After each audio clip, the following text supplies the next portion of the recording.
अरे कौन हैला बिट्टू कांदुची कौन पाई से तो कोଳରେ कांधरे भी रहुनी अस्थिर खाली चिड़चिड़ा होउची। अरे तार तो पुणी गोटे कारण थिबो। 2 दिन हेलानी पानी भली 4-5 थर लेखा झाड़ा होउची। माँ क्षीर खाइबाकू भी इच्छा करूनी, खाइले बांती करी पकोउची परा। मोर जहा अनुमान होउची बोधे डायरिया। तमे कनक को डाक। आशा दीदी तो? हाँ हाँ आशा दीदी। काहेकि व्यस्त है कनक को डाकिल कि? पुअर 2 दिन हेलानी झाड़ा हेउची, से काहा पाखरे रहुनी। देखी देखी ता आखि की टिके देखी, आखि दुईटा सामान्य कोरडो को पसी गलानी। झाड़ारे रक्त की नाळ पडुची कि? पुओ को ज्वर हेइथिला कि? हाँ काली पड़िथिला बोधे। ता पेट काटुची कि कोन खाली कांदुची। झाड़ा हेला मात्र मते जणैलनी काहेकि?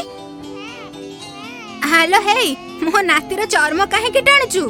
तम नातीर परीक्षा होउची। शिशुटी जदि झाड़ा परे चिड़चिड़ा होउची, अधिक पानी पीबा पई चाहूची, चर्म टाणी करी छाड़ी देले धीरे ता स्थान को फेरी जाए, तेबे एहा सामान्य जल शुष्कता बोली जणा पड़े। एबे मो पुअर कोन हेबो? व्यस्त हबार नाही, वर्तमान ताकू निघा रखिबाकू पड़िबो। आउ से अनुसारे ओआरएस, जिंक बटिका ओ खाद्य देले सब ठीक हेइ जेबो। दीदी तमे तो जानिछ बिट्टू को 8 मास हेइची, इत्ते छोट छुआ को ओआरएस केमिति देबी? काई गाँ स्वास्थ्य दिवस रे स्वास्थ्य कर्मी दीदी पर बुझौथिले, तमे सुनिन कि? हाँ जे दीदी भूल हेइ गला, मु से सब सुनिछि हेले मने रखिनी। हौ एथर मन दे सुन, भूलिबनी हेला। गोटे पैकेट ओआरएस को 1 लिटर विशुद्ध पानी रे मिसाई 4 घंटा रे पियाइबाको पड़िबो। ता सहित शिशु को घरोई तरल खाद्य जथा घोल दही, लेंबू लुण पानी, सिझा परिबा पानी, पौड़ पानी, विशुद्ध पानी सहित माँ क्षीर देबा उचित। व्यस्त हुअनी, ओआरएस दियो आउ जिंक टैबलेट रु 1 लेखाएं खुआओ। जिंक टैबलेट केमिति कोन देबी? माँ क्षीर रे किंबा पानी रे 1 जिंक बटिका गोलाई पिला को खुआई दबो। दिन को 1 लेखाएं 14 दिन पर्यंत बिटू को एई जिंक बटिका खुआइबो। दीदी सबिता अपा ता झियो को फाड़ी जिंक बटिका देइछि बोली कहूथिला। ठीक कथा, सबिता भाउजर झियर बयस 6 मास रु कम, सेथि पई ताकू दिन को फाळे लेखाएं जिंक बटिका 14 दिन पर्यंत देबाको कहिछि। किंतु बिटूर बयस तो एबे 8 मास, तेणु ताकू 1 लेखाएं बटिका 14 दिन पर्यंत माँ क्षीर किंबा पानी रे मिसाई देबाको हेबो। हाँ माँ क्षीर केबे भी बंद करिबनी। मु एबे आसुछि।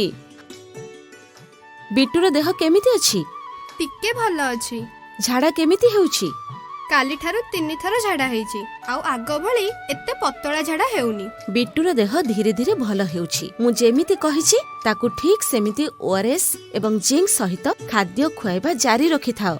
1 पैकेट ओआरएस को 1 लिटर विशुद्ध पानी रे मिसाई 24 घंटा भितरे 2 वर्ष पर्यंत शिशु को 50 रु 100 मिलीलीटर एवं 2 वर्ष रु अधिक शिशु को 100 रु 200 मिलीलीटर लेखाएं प्रत्येक थर पतला झाड़ा परे पियाइबाको पड़िबो। हाँ ताकू माँ क्षीर देबा जम्मा भी बंद करिबनी। अच्छा दीदी छुआटा को डायरिया हैला जे से तो जहा भोगुची ता सांग को हमें समस्ते कष्ट पाउछु। माउसी बों को कहिबा कथाटा हैला डायरिया हेले आमे चिकित्सा करू, किंतु पिल्ला को डायरिया न हेबा पई सेमिति किछि सतर्कता नहीं। हाँ चिकित्सा सहित सतर्कता अवलंबन करबाको पड़िबो। खाली तमे नुह, एकथा प्रत्येक परिवार सदस्य भी जानिबा उचित। शिशुटीर खाद्य तैयारी करबा पूर्वरु, शिशु को खाइबाकू देबा पूर्वरु एवं शिशुर मळ सफा करबा परे माँ किंबा परिवार रो जे माने शिशु दायित्व रे रही तार कार्य करिथांती सेमाने भल्ल भाबरे साबुन लगाई 2 हाथ को धोइबा दरकार।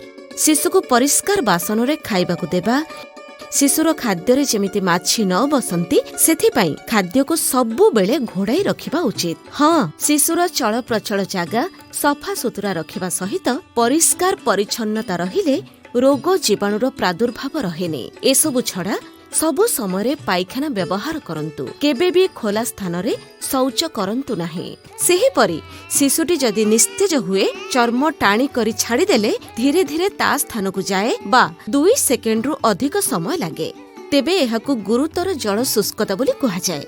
तुरंत एभली शिशु को डाक्तरखाना पठाइबा आवश्यक। आमे सब अक्षर अक्षर पालन करिबु,